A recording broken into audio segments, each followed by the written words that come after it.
दाढ़ी नहीं कहती सच बोलो, तबलीग नहीं कहती सच बोलो, कलमा कहता है सच बोलो। चिल्ले लगाने से इस्लाम फर्ज नहीं हुआ, कलमा पढ़ने से इस्लाम फर्ज हुआ है। और देखो जी 1 साल तबलीग में लगा लिया, फिर भी इसका ये हाल है, तो साल ना लगाए तो फिर जो मर्जी करे। अगर तबलीग में चिल्ला ना लगाए तो फिर सारे हराम हलाल हो गए, और चिल्ला लगा ले तो सारा दीन फर्ज हो गया। ये बहुत बड़ी गलत फहमी है। हज कर ले तो सारे गुनाह, अब सारे हराम इसके लिए हराम हो गए, और हज ना करे तो सारी छुट्टी। उन्होंने कहा जी इकट्ठा ही माफ करावांगे, और पहले ही मर गए। फिर मेरे भाइयों, दीन का ताल्लुक कुरान हदीस से है, अफराद से नहीं है। सच कुरान कहता है बोलो। तबलीग और दाढ़ी की वजह से सच फर्ज नहीं हुआ। सही तोलना कुरान कहता है, दाढ़ी और तबलीग की वजह से सही तोलना फर्ज नहीं हुआ। अगर कोई तबलीग वाला बुरा है तो तबलीग छोड़ने का हुक्म नहीं है। मैं बुरा हूं तो मुझसे लड़ो, नमाज क्यों छोड़ते हो? अच्छा, अगर तबलीग वाले बुरे हैं तो फिर नमाज भी तो पढ़ते हैं, नमाज भी छोड़ दो। उनका ये नमाज तो अल्लाह का हुक्म है। अच्छा, नमाज अल्लाह का हुक्म है, तबलीग फतू का हुक्म है। ऐसे पागल फिर रहा है बिस्तर उठा के।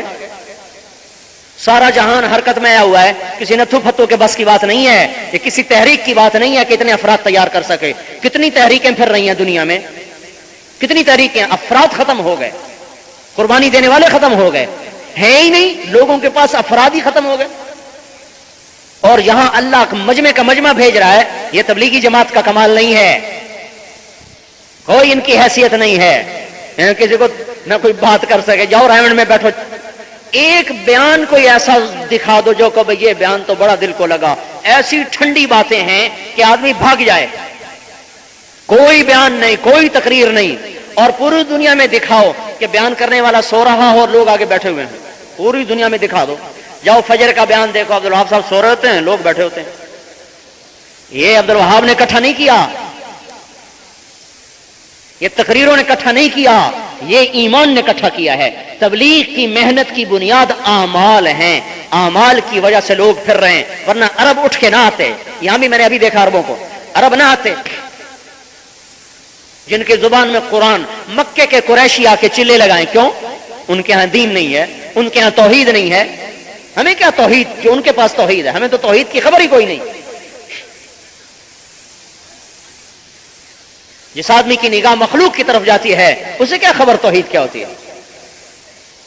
जो मखलूक की जेब को देख के चलता है उसे क्या पता तौहीद क्या होती है? हाँ, ज़ाहिरी तौहीद है। इतनी तौहीद से भी जन्नत मिल जाएगी, इतनी तौहीद से भी जन्नत मिल जाएगी, लेकिन तौहीद की हकीकत उससे कोसों दूर है। तो मेरे भाइयों, ये बात मैं वाज़े कर रहा हूं। आप इतने लोग आए हैं, मैं भी थका हूं, बात करके भी थक रहा हूं, लेकिन मैं इसलिए बात लंबी कर रहा हूं कि सारी चीजें आपके सामने आ जाएं, फिर फैसला आप कर लेना। एक दफा ध्यान से सुन लें, फैसला आप खुद कर लें। 2 घंटे से बात ऊपर जा चुकी है। पूरे 2 घंटे मैंने अपनी दावत नहीं दी कि हम ये कर रहे हैं। तबलीगी जमात का मेंबर बनने की दावत नहीं दी। अल्लाह से जुड़ जाओ, इसमें मेरी जरूरत भी है, आपकी जरूरत। इसमें तबलीगी जमात का क्या सवाल है? नबूवत वाली जिंदगी इख्तियार करो, मेरी जरूरत है, सबकी जरूरत है। नमाज पे आओ, अखलाक पे आओ, इल्म सीखो, जिक्र करो, अखलाक बनाओ, इखलास सीखो, दुनिया में इस्लाम फैलाओ। तो इसमें हमारा मेंबर बनने का क्या सवाल है? तबलीगी जमात का फर्द बनने का इसमें क्या सवाल है? हर मुसलमान तबलीग वाला है, हर मुसलमान नमाजी है, चाहे पढ़े या ना पढ़े, नमाज फर्ज है। हर मुसलमान के जिम्मे रोजा फर्ज है, रखे या ना रखे। हर मुसलमान तबलीग वाला है, करे या ना करे, मर्जी उसकी। चाहे बिस्तर उठा के फेंक दे, चाहे बिदती कहे, चाहे मुशरिक कहे, चाहे जो मर्जी कहे, तबलीग उसके जिम्मे है। हम बुरे हैं तो तुम आके करो। तो हमको इसलिए हमारा दावा ही नहीं है कि हमारे जैसे बन जाओ। हम कहते सहाबा जैसे बनो, अल्लाह के नबी जैसे बनो। हम तो दरम्यान में डाकिया हैं। डाकिया पार्सल देने आता है तो डाकिए का हुदूद अरबा कोई नहीं देखता कि कपड़े कैसे हैं, टोपी कैसी है, कौन है, जाटा है कि मिरासी है। वो अपना पार्सल देखता है। पार्सल अपना है तो ले लेता है, नहीं है तो वापस हो जाता है। मेरी हैसियत या हर तबलीग के आने वाले आदमियों की हैसियत डाकिए की है, डाकिए की। उन्हें मत परखो, दूसरों को परखने का हुक्म भी नहीं, अपने आप को परखो। मैं क्या हूं? जब यूं करते हो तो 3 उंगलियां अपनी तरफ उठती हैं, एक दूसरे की तरफ उठती है। अगर किसी में एक बुराई देखो तो याद रखो तुम में 3 बुराइयां पहले से हैं। जो औरों की बुराइयां देखता है वो उसको कभी हिदायत नहीं मिलती। जो अपने आप को अच्छा समझे वो कभी हिदायत पे नहीं आता। जो अपने आप को पूरा समझे वो कभी पूरा नहीं होता। ہم تو ناقص ہیں، ہمارا دعویٰ ہی نہیں کہ ہم باعمل ہیں. ہم تو بھائی ہم بھی عمل سیکھ رہے ہیں، تم بھی عمل سیکھو.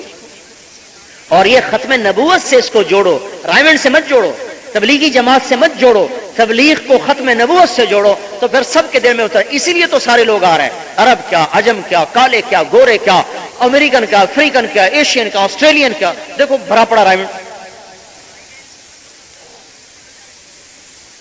اتنے بڑے مجمع کو کوئی حکومت روٹی نہیں کھلا سکتی. روزانہ 5000 آدمی روٹی کھاتا ہے، اتنے بڑے مجمع کو کوئی حکومت روٹی نہیں کھلا سکتی. ان کا یہ آتا کہاں سے ہے، یہ کہاں سے آ رہا سارا؟ ان کا جس کی تعریف کر رہا وہی دے رہا. تو تبلیغ ختم نبوت کا کام ہے. اپنے ذمے سمجھو، میرے کرو یا نہ کرو آپ کی مرضی. اپنا ذہن تو صاف کرو کہ میرے ذمے ہے. بھائی ذمے تو سمجھو، ذمے سمجھو گے تو کبھی کرنے بھی لگو گے، ذمے ہی نہ سمجھے تو توبہ کی توفیق کیسے ہوگی؟ اپنے ذمے سمجھیں کہ دنیا میں اسلام پھیلانا میرے ذمے ہے.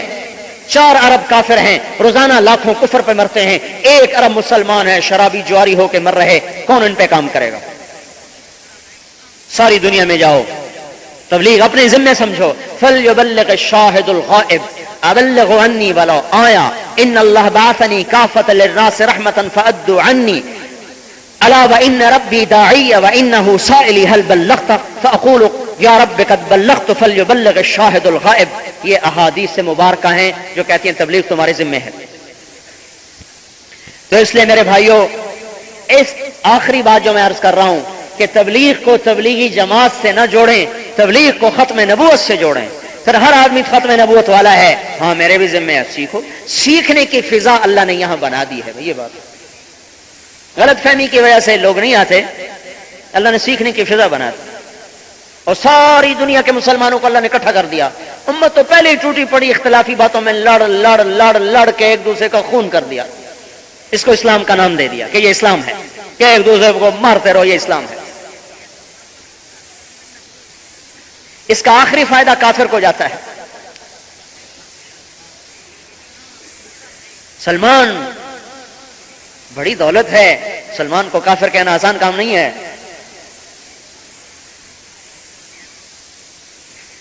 ادنا سے ادنا مسلمان قیامت کے قریب تو نہ نماز ہوگی، نہ روزہ، نہ حج، نہ زکات، کچھ بھی نہیں، صرف کلمہ ہوگا. اللہ ان کی برکت سے قیامت کو نہیں آنے دے گا. اس کلمے والے کے وجود کی وجہ سے قیامت نہیں آئے گی. جب یہ مر جائیں گے پھر قیامت آئے گی. تو آج کے مسلمان تو بڑے اچھے ہیں، کچھ نہ کچھ تو اللہ کو یاد کر ہی لیتے ہیں، کتنا ہی گیا گزرا کیوں نہ ہو. ایک ہمارا عزیز تھا، بالکل شرابی، بیچارہ اسی میں مر گیا. ایک دن میں اس کی گاڑی میں جا رہا، وہ گاڑی چلا رہا، میں ساتھ بیٹھا، مجھ سے کہنے لگا جب سے میں نے ہوش سنبھالا ہے میں نے بیت اللہ کی طرف منہ کر کے کبھی تھوکا نہیں. حیران ہو گیا، یا اللہ کبھی ہمیں اس کا خیال نہیں گزرا. اور وہ بیچارہ ساری زندگی نشے کرتا کرتا نشوں میں مر گیا، لیکن اس کے اندر کا حال یہ تھا کہ بیت اللہ کی طرف منہ کر کے کبھی تھوکا نہیں. اللہ اکبر. اس لیے کسی مسلمان کو حقیر نہ سمجھو، پتہ نہیں کون سی بات اللہ کو پسند آئی پڑی ہو اور آپ اس کے عیب نکال رہے ہوں اور وہ بخشا جا چکا ہو. تو تبلیغ اللہ کا حکم ہے، اللہ کے رسول کا حکم ہے، لہذا ہمارے ذمے ہے. رائمنڈ کی وجہ سے نہیں، تبلیغی جماعت کی وجہ سے نہیں، ختم نبوت کی وجہ سے ذمے ہے. ساری دنیا میں اسلام پھیلانا ہمارے ذمے ہے. جاؤ پھیلا دو. اتنی بات آپ نے مینا میں کہی اور پھر اس کو صحابہ نے سچ کر کے دکھایا. 10 ہجری میں آپ کا انتقال ہوا اور 90 ہجری میں اسلام پاکستان میں آ گیا.